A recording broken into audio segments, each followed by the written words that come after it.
Hey everybody, this is Eric Enge. I am the CEO of Stone Temple Consulting. This is the Digital Marketing Excellence Show. Thanks for joining us today. Pleased to have with us the author of Utility, Jay Baer. Say hi, Jay. Hello, Eric. Hello, everybody out there. Thanks for having me. Absolutely. And my co-host for today, shock of all shocks, is Mark Traphagen. Yeah, I decided to come along and invade the other side of the Stone Temple Consulting shows here. Just see how you live on the other half here, Eric. Yeah, absolutely. You're like the Joan Rivers of Stone Temple Consulting. You just sort of show up as a. I just happen to be taping a special across the hall, and Nice. The food's a lot better over here. Yeah, it's like a walk-on. I like it. Yeah, we know how to get to you, Mark. That's all there is to it. That's it. So awesome. So thanks so much for joining us today, Jay. Really excited to have you here. Thanks. It would be cool if you could just kind of talk a little bit about what you're about, and then we'll use that as a way to tee off into the main discussion. You bet. Thanks for having me. Sorry I'm in this very institutional setting. We had a terrible storm last night here in the Midwest, and lightning fried my router at home, so I had to grab some Wi-Fi in a different location. So I'm not actually in custody. I know it feels like I'm in custody, but I am not actually in custody. So I am Jay Baer. I am a digital marketing consultant, author, podcaster, speaker. I've been in digital since 1993. I run a consulting company called Convince and Convert, which helps typically medium-sized and large companies with their content marketing strategy and social media strategies. We're virtually located throughout the United States. In addition to that, we run the popular Convince and Convert blog. I run the weekly Social Pros podcast. We have a daily email newsletter, etc. Author of the book, as you mentioned earlier, thanks so much, as well as a previous book called The Now Revolution. Working on some other stuff as always, and delighted to be here. Absolutely. And Mark, you want to give us your spiel? Or what's your deal, Mark? I'm just fan of Eric Enge and fan of Jay Baer. That's why I got invited to come here. I think interloper. Interloper. Oh, interloper. I like that. On your lower third there. Yeah, I'll have to look at that. I'll have to look that up later and find out that's a good thing to be. But no, I'm director of online marketing for Stone Temple Consulting. Work along with Eric to devise ways to make Stone Temple better known in the digital marketing field. And also through that, we experiment, we learn what we do, putting into practice the things we learn by doing ourselves, the things we learn from smart people like Jay. We turn around to help our clients whenever we can. So that's so I'm getting a commission check, right? That's how that works? Yes, absolutely. This is a rev share deal, right? I understand how that works. Yes, of course. We haven't pre-negotiated the rev share level, so no, that's okay. It's okay. Yeah, there you go. I'm a regular Convince and Convert, Social Pros podcast listener, and was delighted to hear our mutual friend Peg Fitzpatrick as a guest just very recently. Yeah, Peg's she been blew on it this out. show. She was a great guest, and I love what she and Guy Kawasaki are doing at Canva. I'm a big Canva devotee myself now, and she was a terrific guest as anticipated, and that company is blowing up. I wish they had some venture capital because I would gladly give them some. I wish they needed some, I should say. Yeah, no, absolutely. We've had Peg on our show before, and she's coming back together with Rebecca Rodis in the show. Great. Coming up shortly, so that'll be a lot of fun too. So yeah, speaking of capital, I should mention that I actually it's something I don't talk about very much, but I'll throw it out there in case you want to go there. I do a lot of angel investing. I'm an investor in I don't know, 10 or 15 different startups, mostly in the technology and social media space, but I do a lot of that kind of work on the side. Awesome. Yeah, so you can invest in a new car for me if you like. That would be. What I'd like to invest in is a better background for this hangout, but that's not going to happen right now. Yeah, we want you. But I am in it. Yeah, why don't you put some money into the infrastructure of Northern Indiana before you worry about us. Southern Indiana, Northern Indiana is even worse. Yeah. Absolutely. So we want to talk a little bit about what you thought. Or what you think some of the recent trends are in terms of things that are happening out there in the world of, well, social media, but also content marketing. You have free reign to open it up here. Wow, that's a big opener. Well, you have to cover it all in the next 2 minutes too. So okay, I can do that. I could also spend the next 6 hours covering that topic. Off the top of my head, which is how I do my best work, I would say a few things. One, on the content side, people are really starting to understand that it really is all about poems, the paid, owned, and earned media. It's not this notion that if you create content and it's good content and you just make it, you will succeed is becoming a very difficult proposition. Our mutual friend Mark Schaefer calls that content shock. I don't know that it necessarily merits a label. I call it the nature of business and competition, but it is becoming increasingly difficult to succeed with content in a pure organic capacity. We're also doing a lot of work and seeing a lot of thinking around what we call it Convince and Convert, the digital dandelion approach, which is the fact that the stat I use to sort of shore up this point is from USC's Center for the Digital Future that found that 80% of our online time is spent on 15 websites or fewer, which completely makes sense, right? And that's true for everybody. Whether it's ESPN or weather.com or whatever your deal is, right? That's where you're spending your time. And it's the same thing that you see in television, right? I've got access to 300 channels and I watch 6, like everybody else. And so the reality is that your website, it doesn't matter what business you're in, whether you're B2B or B2C, your website is not one of those 15 websites and never is going to be ever. So yes, you have to have owned content marketing assets that live and reside on your .com. You have to have a lot of other interesting assets that live in other places, like Google+, like Facebook, like SlideShare, like podcasting, all these other assets. And so the things that you own, the real estate that you control, is the sort of stalk of the dandelion, and the other places that you exist are the seeds that are broadcast in places where you might be able to reach a larger audience. And so the seeds are very much a top of the funnel play. The stalk is more of a mid funnel, bottom of the funnel play. But we're starting to see bigger companies understand that they can't just rely on a pull strategy to get people to your website. So I'll start with those two on content, and we can get to social in a second. Yeah, well, makes a lot of sense. I have this concept that I talk about, which is other people's audiences, because and the reason why I started talking about it is I started seeing all these articles out there saying, well, don't live on Facebook, don't live there. That's their platform. You don't own any of that, and it's true. You don't own any of that, but to your point, Jay, when you first start out, or even at any point, right? You're publishing content, and how many people are going to be reading that, and ideally, what can you do to actually build an audience of your own? Because you don't start with an audience of your own. You have to go through some strategy to build it, and build that interest in other people, and that's where I think the paid and earned pieces of the puzzle are particularly interesting, right? Ways of getting in front of those other audiences. And that's true whether it's social media or a column on some other site or anything along those lines. Yeah, I mean, people ask me quite a bit, like, geez, you do a lot of things, you're involved in a lot of things, and that's very true.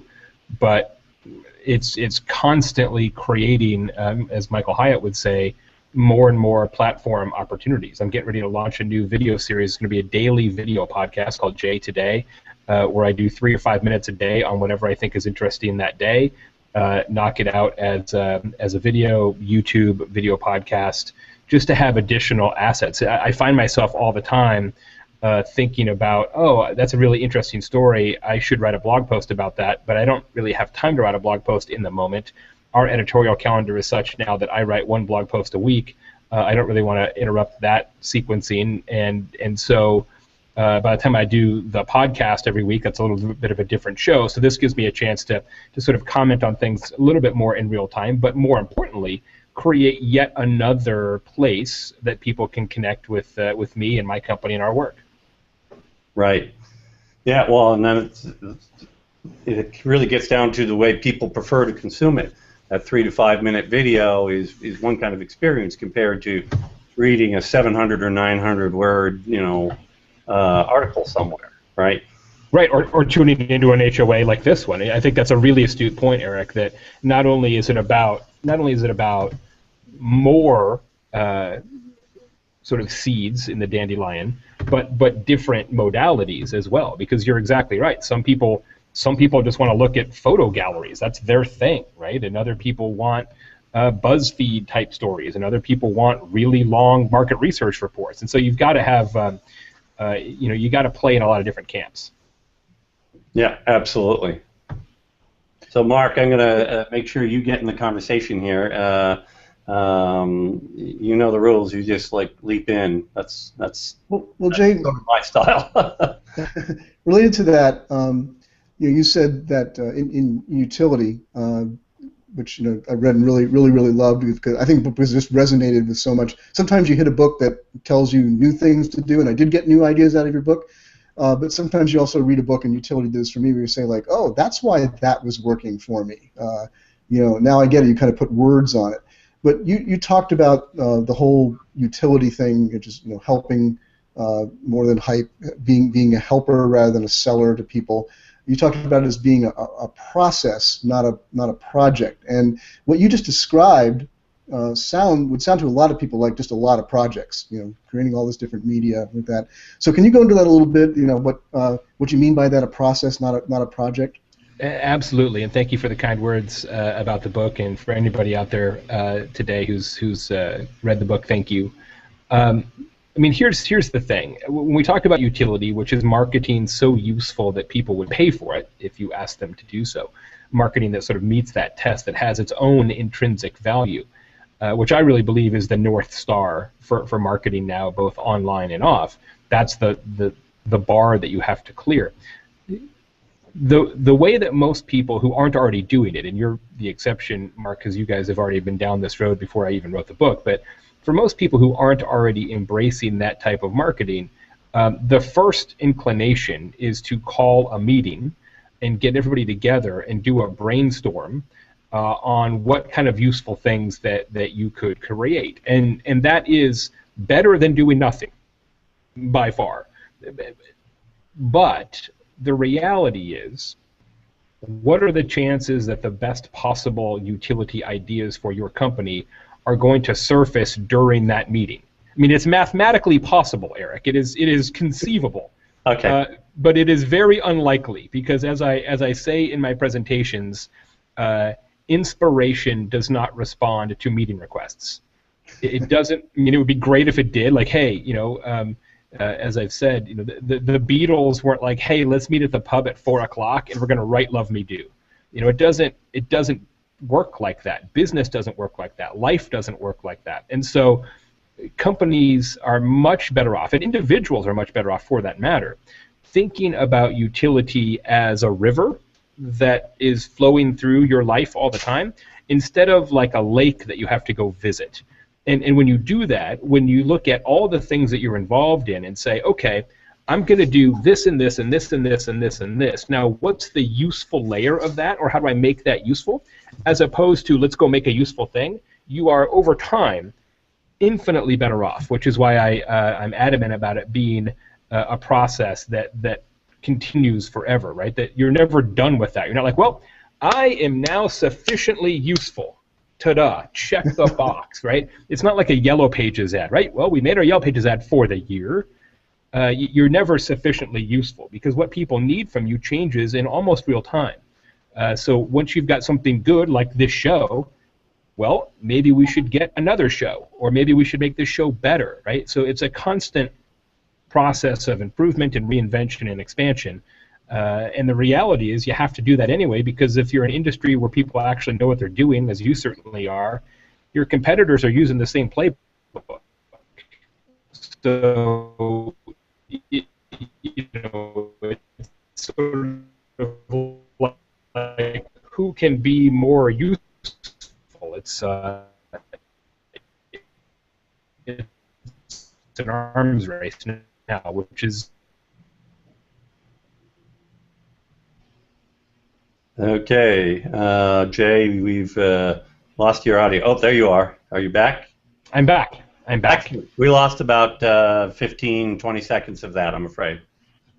Oh, no worries. Well, I can recap for you. I was just saying that if you're in an industry where you're a category of business where people get this, it's almost a race now to see who can be more useful and who can create more content and who can give away what they know in more different ways, which is fantastic for me as an author and as sort of the utility guy.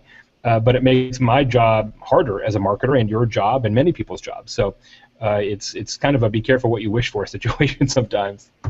Yeah, no, it's totally true, and I think I'm actually going to stand by the gesture I made of your chances of coming up with the optimum strategy in that brainstorming. I do think it is 0% chance, because what happens is no matter how smart your initial group of people are, when you get into the discussion, what happens, get into motion and start doing things, you're going to learn something. It's just inevitable.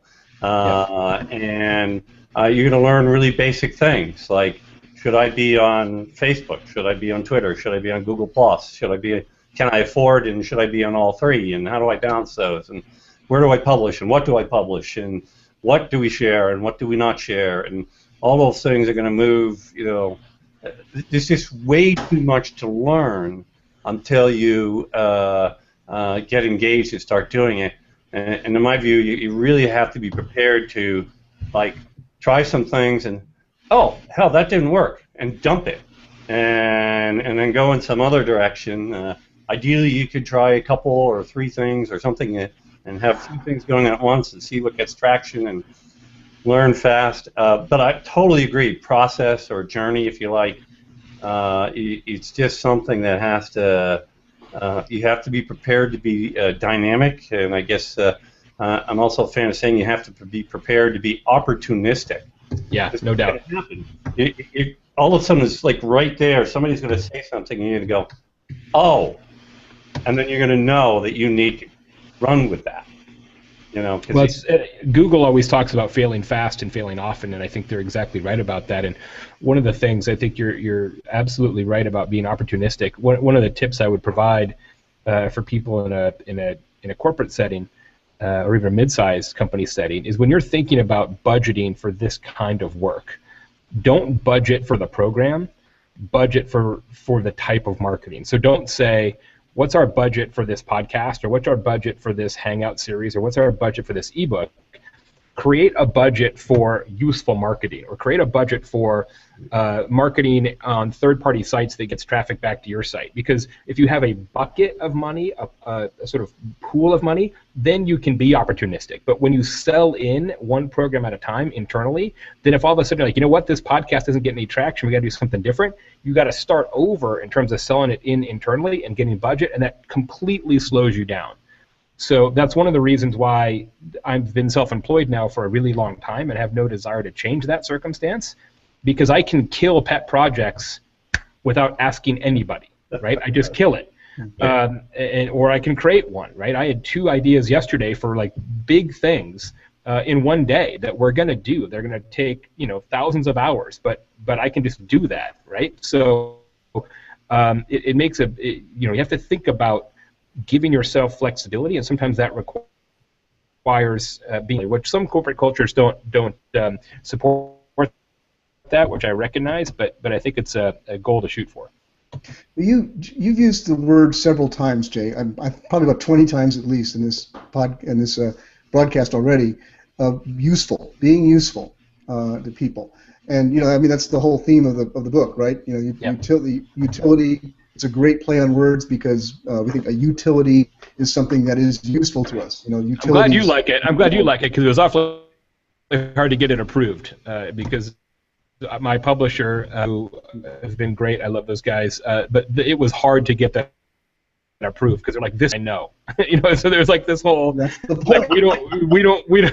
we don't want. Why would anybody buy a book that's not a real word? I'm like, because it will become a word. Well, what if it doesn't? I'm like, let's take that chance, right? So it was this whole. Yeah.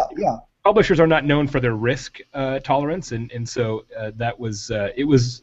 You should see. I should publish the list as a blog post of the 50 alternate titles for utility.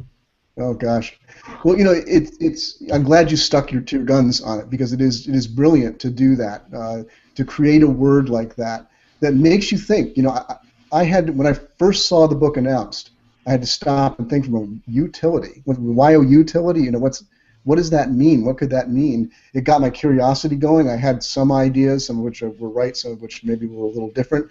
But going back to the word itself, utility without the yo on it, we think of something being useful. Utilities bring the water and the electricity and the heat into our homes.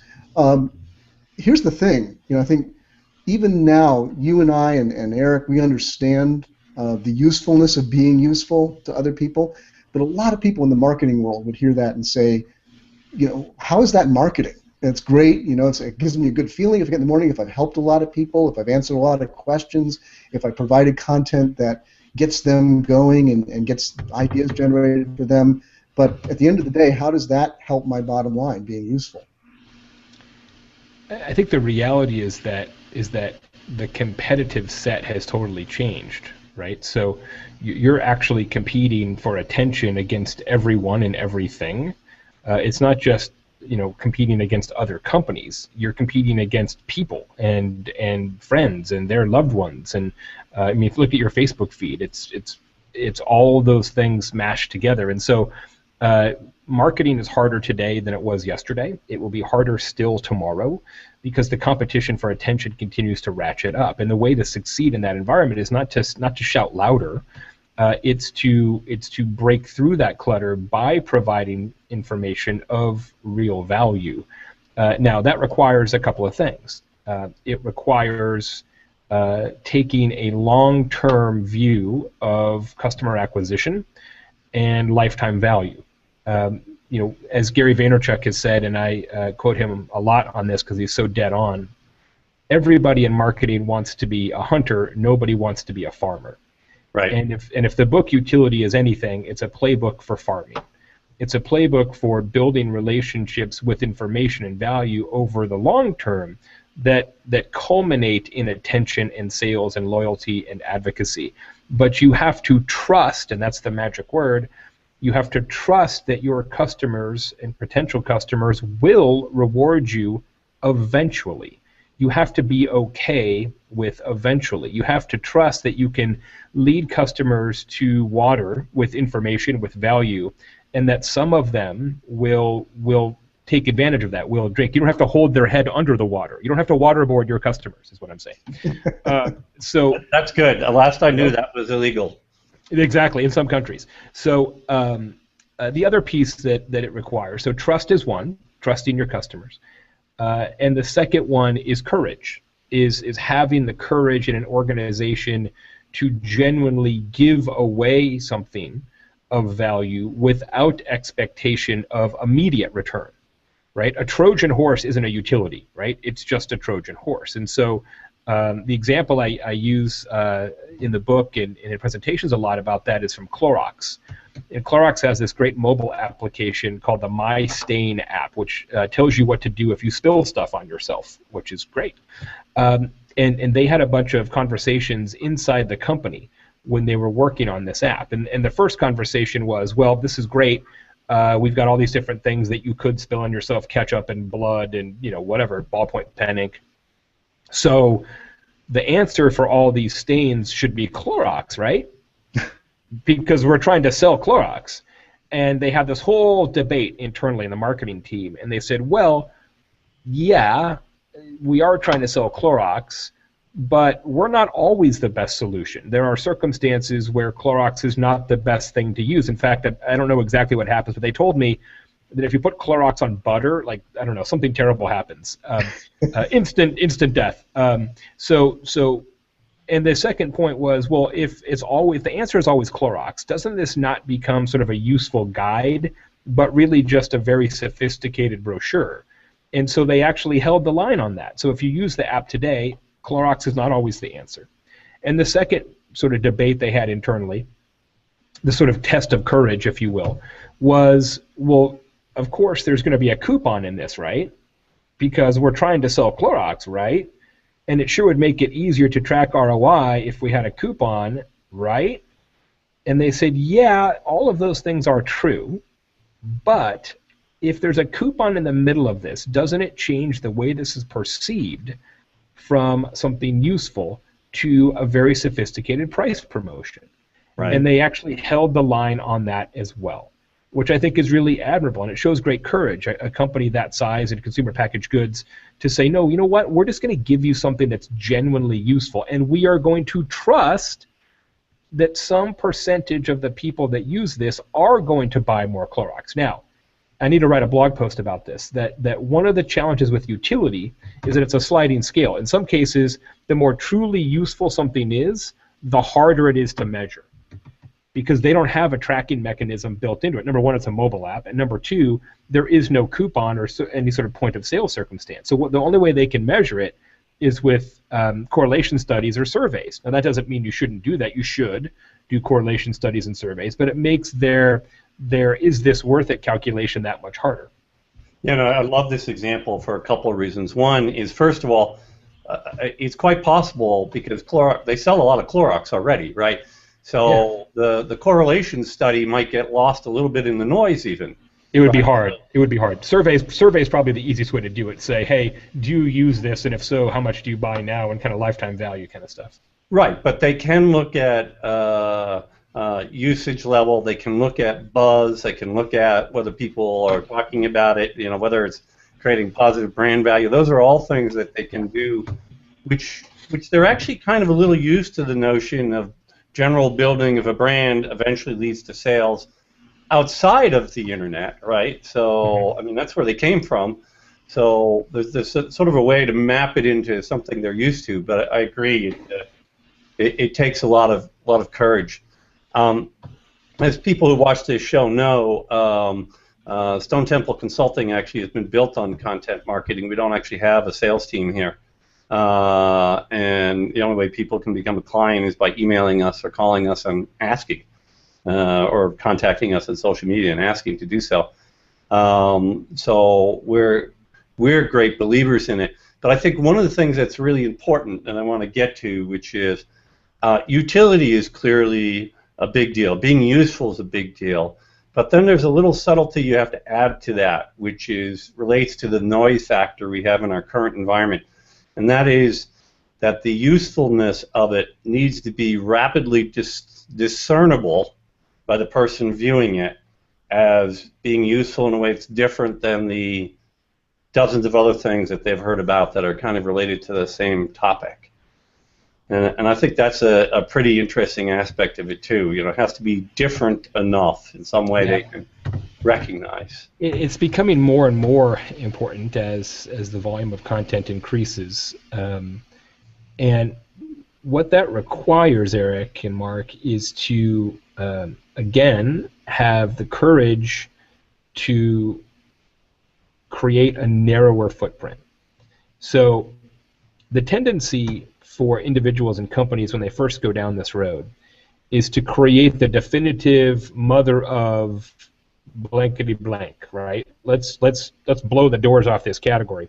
And what you end up with in many cases is a relatively broad execution that serves a number of use cases. That is the natural inclination. But what we find, and this is increasingly true as you adroitly point out, that in many cases is not the most effective way to go. Instead, what you want to be is the best possible solution for a very specific audience or a very specific set of circumstances.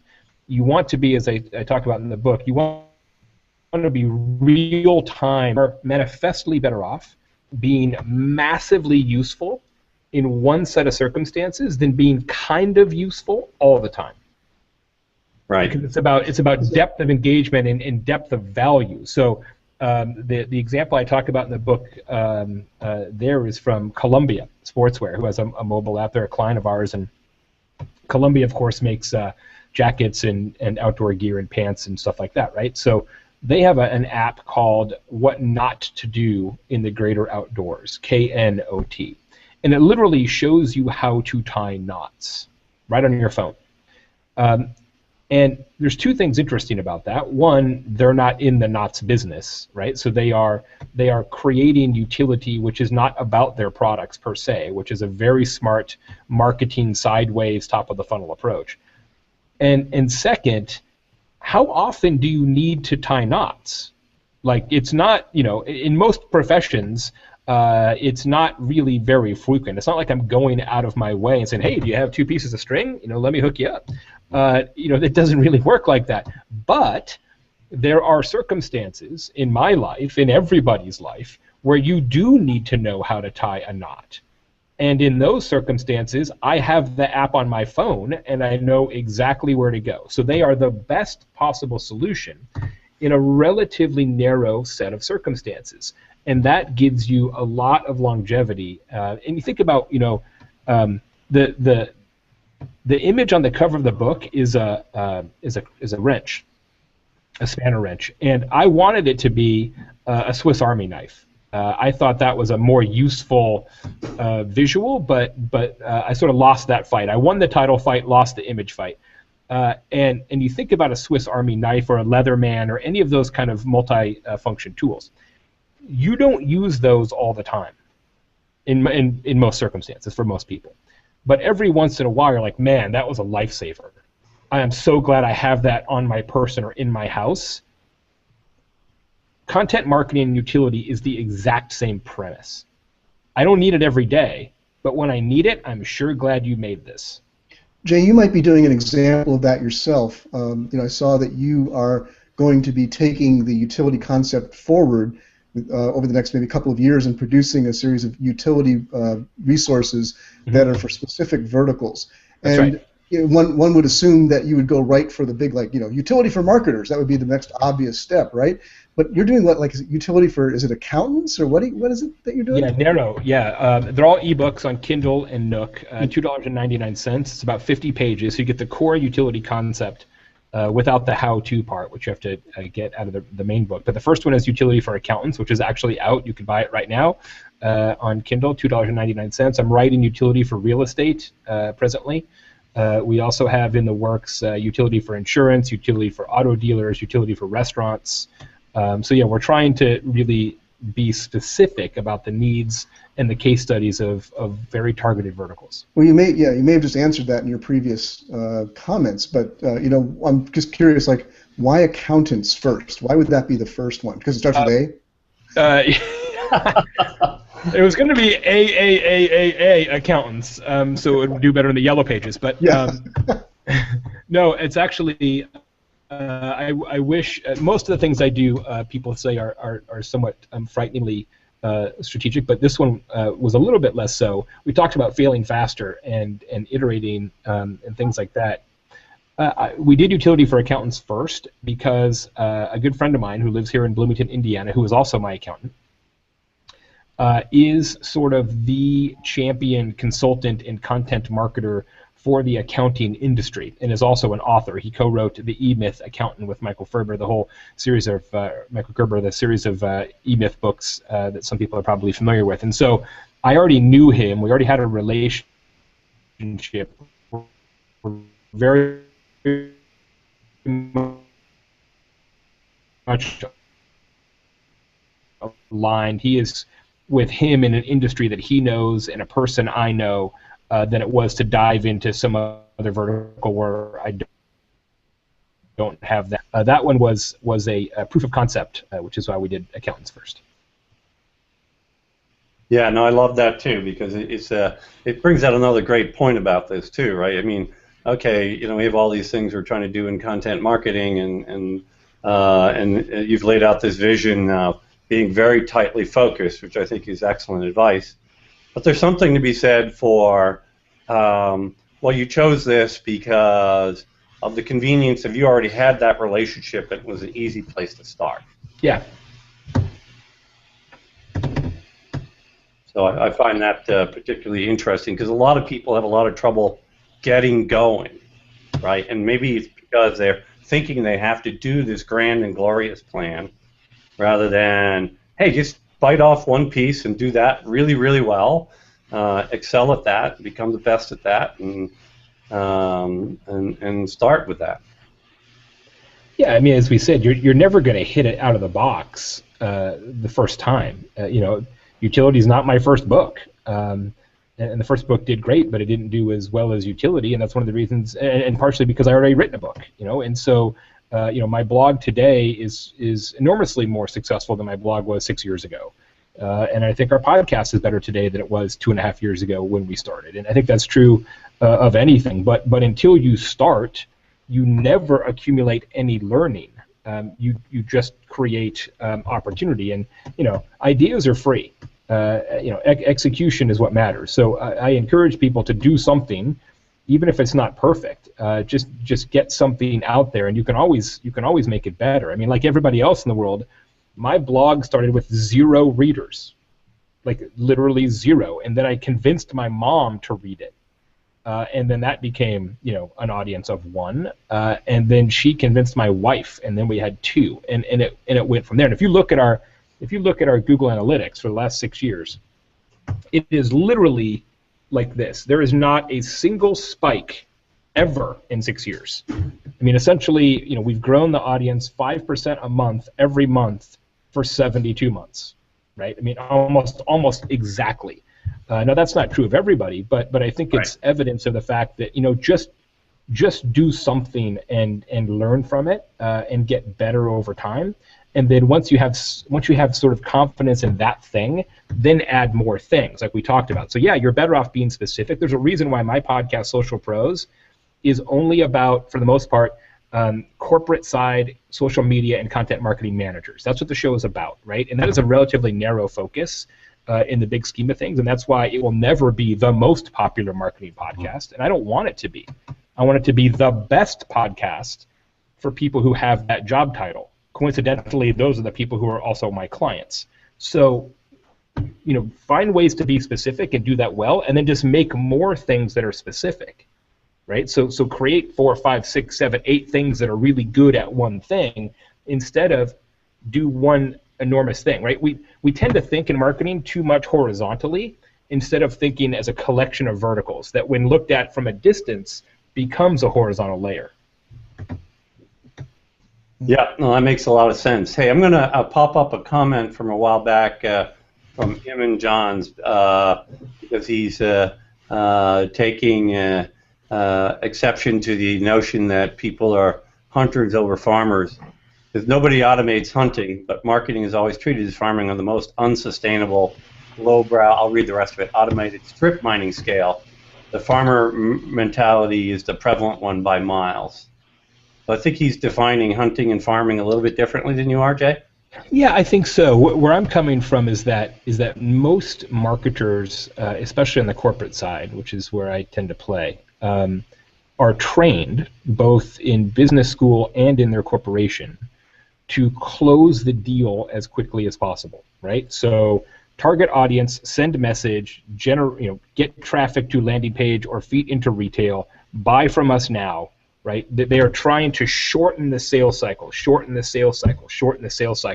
and everything that they make, or most of the things that they do, omnichannel are around that premise of targeting audiences effectively and then shortening the sales cycle. And what we talk about in utility is that that's not the only way to do it. And that's also a very expensive way to operate now, because in order to succeed in that environment, you have to have enormous awareness dollars. And it's become expensive, and audiences don't clump the way they used to on television, other places, etc. So when we're talking about hunters versus farmers, what I'm really talking about is time to success, is your marketing success horizon, that you have to be. An easier way to say it is, what I'm preaching is patience. And most marketers don't have patience because they've been trained to not have patience. Yeah, no, that makes sense. I know in the world of SEO, nothing happens for 6 months. I I used to be an SEO. I was in that business for years, right? Yeah, it's the hardest client conversation to ever have. Hey, guess what? We're going to kick ass for you. When are we going to know that? 6 months? What? Yeah, no, my favorite way of presenting an SEO sales pitch, by the way, which I'll share is, I actually don't know what we're going to do for you yet, because we have to do some research to figure that out. I actually don't know when you're going to get the benefit. I don't know how much benefit you're going to get. $10K a month, sign here, right? I mean, that's an SEO sales conversation, right? Yeah. But but in the world of link building, or in the world of SEO, SEO's learned that links would cause their rankings to improve. And so to just extend out what you were saying, this whole hunter notion in the world of SEO became, okay, go get a link placed here. Yeah. Go get a link placed here. Yep. Go buy a link. That's right. And now when we talk about content marketing, and we're hopefully talking about it the right way rather than creating another term that we can turn around and abuse, the notion is publish great content, share it on social media, hope that somebody sees it over there, that shares it with someone over there, and someone over there, and then someone links to it, and I get SEO value, and I'm not actually pinpoint targeting each single link that I get, but I'm getting them because I've built the reputation and visibility in a way that people want to link to me.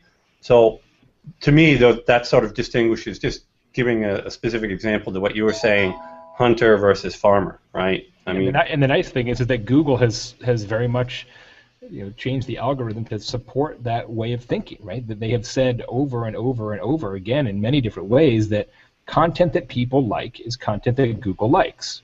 What else do you need to know? Like, there is the thesis, right? I mean, so, hey, if this is genuinely valuable, if it is genuinely useful, people will like it, and if that happens, Google will like it. Ta-da! Right. Okay, wait, I'm still processing that one. How do I? Oh, right. There you go.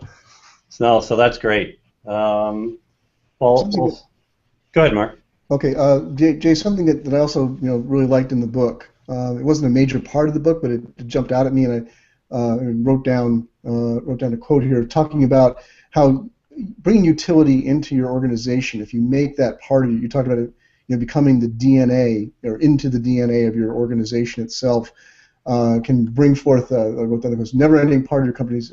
You enable greatness to emerge, and that I wrote that quote down. I looked at it for a while because I started thinking about how a lot of the content that I really admire, a lot of the content that's become memorable to me, that stands out to me out there, 9 times out of 10, if I get a chance to know the person who wrote it, I find out that they're a part of that kind of organization. They're a part of an organization where this is the culture that we create real value. We help people. That's at the core, not just we sell products. Can you talk a little bit more about that? About how that how you can take utility into your organization? Well, it's not an accident, as you say. I feel like in a lot of ways where we're at today with social media and content marketing really allows the rich to get richer. That it allows good companies to become better. And it shines a spotlight on companies that aren't very good because it requires, as we mentioned earlier, trust and courage. And all of it is rooted in culture, right? Utility is born from culture. At the end of the day, you could probably get something approved and do a couple of interesting utility programs, or maybe you've got a really good blog or whatever, but you can't really do this kind of marketing at scale unless your company believes it at the molecular level. And that's about culture, and it's about leadership that's way beyond the marketing department in most organizations. And so that's why you see organizations that have good people and have good culture and have cultures that genuinely believe in the primacy of the customer. Those are the companies, almost universally, that create really interesting, useful marketing because it's just how they think about the world. Now, I would love to say that utility can change corporate culture, and I know lots and lots and lots of people who work with me or have been to my presentations or sat in my webinars who are trying to use the premise of utility and the utility book to change corporate culture as a fulcrum for making those kind of cultural shifts. But the reality is it's bigger than that. It's harder than that, right? No book alone changes culture because you have to want to believe it. You have to genuinely believe it at the leadership level. But as more and more companies see this working, as more and more executives see this around them, they start to understand that, oh, the way we've been doing marketing for 1,000 years isn't working anymore, and we've got to try something different, and just maybe this is it. Yeah, I think it actually pervades all the way down to customer service and client service models too, right? Because one of the things that we preach around here is that we have our clients, and like you, small, medium to large enterprise type companies, and it's like, okay, the client thinks they need X. In the contract, we said we'll do Y, and then once we're in, we realize that they need, I don't know why I'm doing 1, 2, 3 for X, Y, and Z, but I am, and that they really need is Z, and we really try to, understand actually all 3 of those things. But if what they really need is over here, then we try as early as possible to say, hey, I know we all talked about all this stuff, and I know you're thinking that, but geez, I mean, this is really what you need here, and let's make this the reality of what we're pursuing together, and it's sort of a mentality of solve the real problem, right? Which could pervade its way, hopefully, in your content marketing too, solving real problems. There's no doubt that that utility has broader application than just marketing, and it was constructed that way on purpose. I have toyed for a while now with a second book, a companion book, that would be about sort of utility at the individual level, right? So the book is really set up to talk about how businesses can be useful, but there is an entire book that's very golden rule oriented that is around how can Eric be more useful as a person, and how can Mark be more useful for relationships and life and all that kind of stuff. My friend Chuck Kent, who's a fantastic guy out of Chicago and a terrific social media citizen, also made the official music video for the book, has been encouraging me for a long time to write that book, the sort of personal version of utility, which I think has huge implications for customer experience and customer service. So I'm toying with it. I don't think personally like that very often because I have always been a business consultant. That book is there. I just don't know if I have the skill set to write that book. Right. So it also takes a lot of time and energy to put out all those things too. So. Yeah, I mean that part I can conquer. I think if you do what I do and you do as much speaking as I'm doing now, you got to keep making books on a somewhat regular basis. So a book's gonna get written eventually, one way or the other. It's just that there's a difference between writing for people, for individual readers, and writing for business readers. And I'm very comfortable with the latter, and I'm less comfortable with the former because I sort of have this belief that, like, why at the individual level, right? Why would anybody listen to anything that I have to say? At the company level, at the business level, I feel like I've got credibility, but why would you, Eric, or you, Mark, take to heart anything that I have to say about your own individual existence? I just don't feel comfortable or confident in my own sort of thought leadership on that topic, and it's I don't know, maybe I got to get past that. Well, there's something to be said for being focused, right? And I mean, there's a lot of things that we could go do. I'd love someday to go write a book about all the things I've learned about health and nutrition, but I don't know that anybody would care. So, as Mark, you could start with a blog. You start with a blog or a podcast, and use that as a test bed. Yes, I could, but I'm not ready to start that company yet. Or that. I think there should be a health tip at the end of every one of these shows. That would be the beginning of it. Well, there we go. Well, we'll come up with one for today's show. Okay, Jay, please don't say that to him, please. He knows if he gets me started, it'll get rolling. Okay. Yeah, Jay, we did a show. We do this other show, Digital Marketing Answers show. It's a Q&A, live Q&A show with the people in the audience, but each show has a theme. And this last Tuesday it was about scaling content marketing.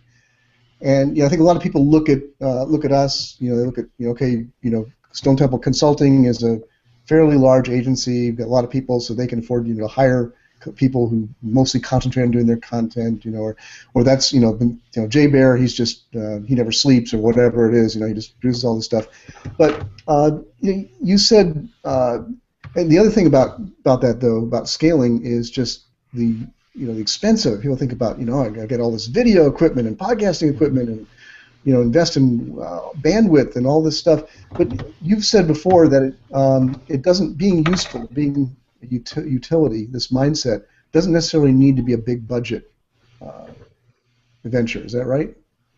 Yeah, I don't think it has to be. That's exactly right. And it's funny, it's great timing. I just wrote a blog post about this topic yesterday, as a matter of fact, with a video and everything. As I said there, the problem with most content marketing is that it's made exclusively by marketers. And marketers do not have a stranglehold on information or on value or on usefulness. And in fact, in most organizations, marketing has the least amount of knowledge, right? I mean, the people who really know what's going on are the ones who are delivering services, who are in sales or operations or customer service. So the key to content at scale is what we call a convince to convert cooperative content, which is content that may be at the direction of marketing or under the strategic objective of marketing, but is actually executed in concert either with non-marketing employees and or customers and or in some cases business partners. That you don't have to make all your own content, and in fact you probably shouldn't. That the way to do this is to get individual employees to create content, to get customers to create content, and to get partners to create content, and creating situations and scenarios like that makes your job infinitely easier. Yeah, no, there's a lot to be drawn on from the rest of the organization, for sure. I think there's another flavor of this which is happening more and more too, which is you also have people who, okay, they are immersed in studying, the art, whatever their base is, all the time, and then they're creating content. I mean, we have people called chief content officers, which maybe sometimes fall into that bucket. I know that's the way with what Mark does for us. He sort of lives, kind of half the time learning, and then half the time spewing, so to speak. Referring to your content publishing as spewing there, Mark. Sorry. Thank you. I didn't mean to make it sound so negative, but I was trying to make it. That sounded more like my college. I was thinking of volume. I was trying to express volume in that. So I'll choose another word next time. Which is kind of an interesting hybrid. Why Mark is good at spewing. We're done. That's going to be the thing that gets remembered. Yes. Yeah. Well, exactly. So, which reminds me entirely of this Google Plus thing. We're fond of referring to Hurls as hang out in real life, and it's like I just always go, pick a different name. But anyway, anyway, we're kind of close to the end of the show here, Jay. We need a fitness tip.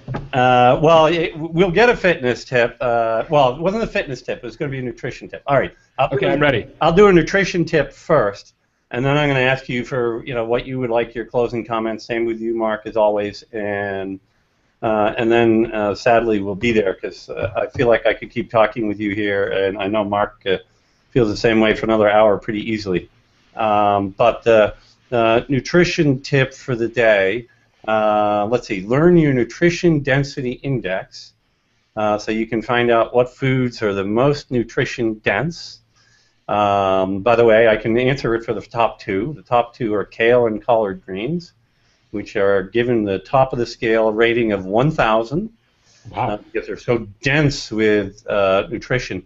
Next, the number 3 food is spinach at 739.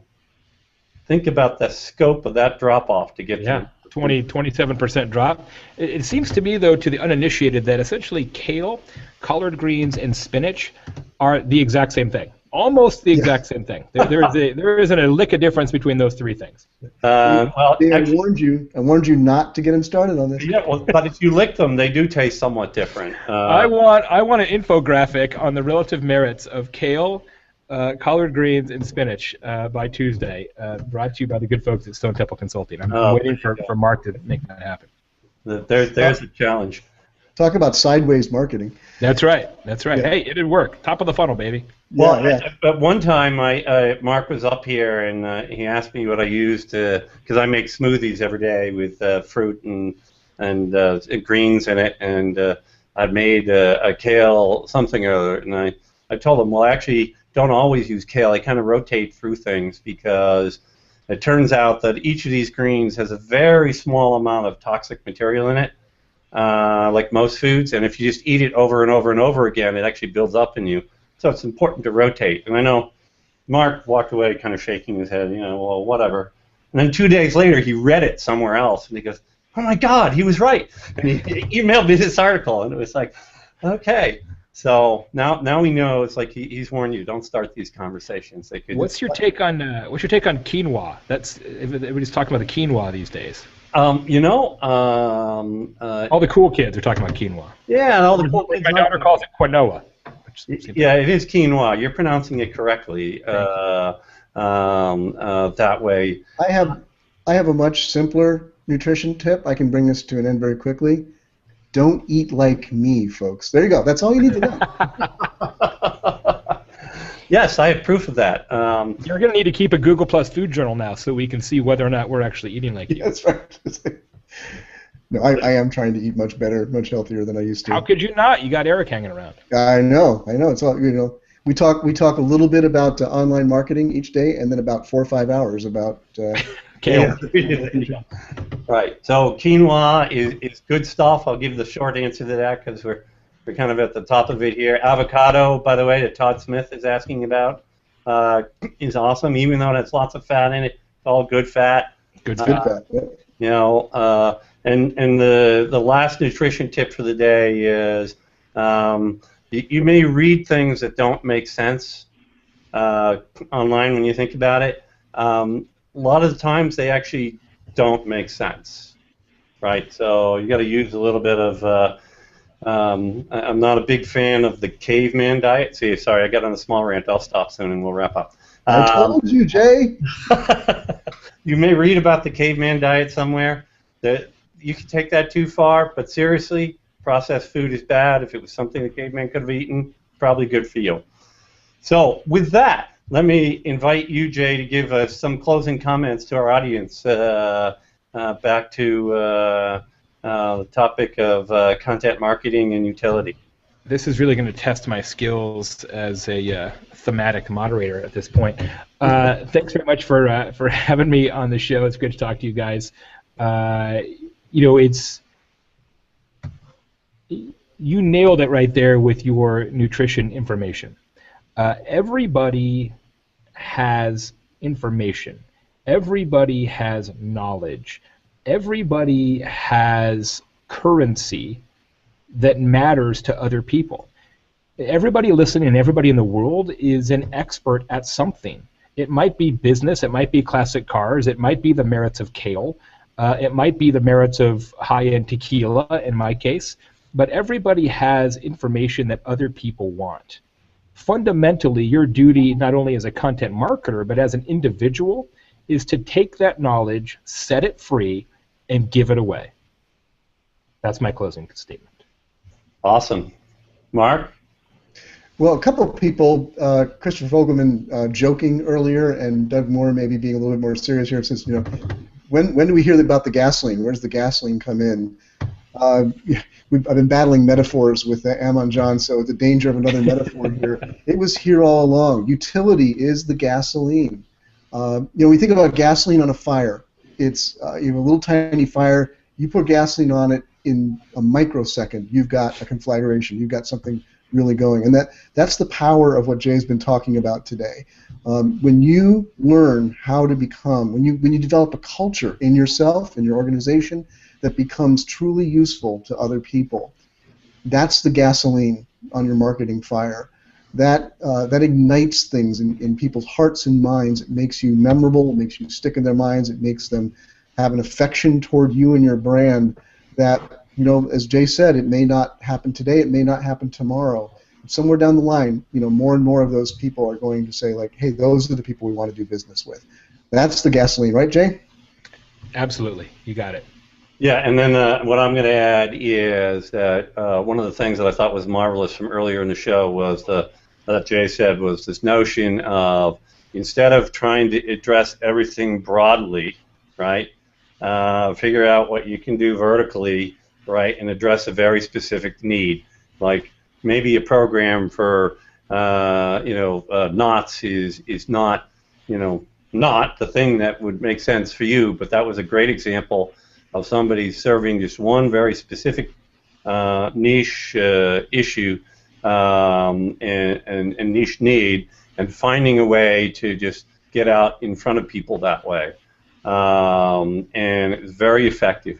When you start out, you can't do everything at once. In fact, nobody can. Even the big companies actually can't, even though everybody thinks they can.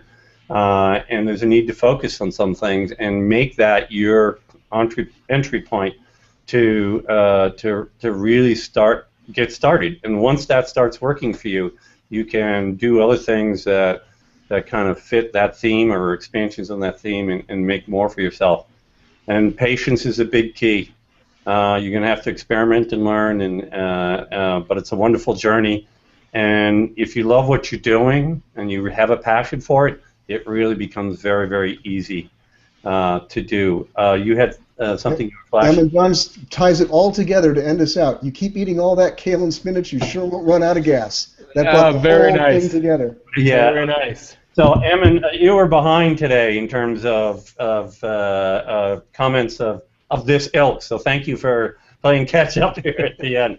We always count on him for curmudgeon-like behavior and general English humor type behavior. So, he fills the bill for us. But anyway, sadly, that's it for the Digital Marketing Excellence Show for today. Thanks, everybody, for watching. And we're looking forward to seeing you all next time. Thanks so much, Jay, for being with us. And thanks, guys. And Mark, as always. Thank you, Jay. See you later. Thanks, guys.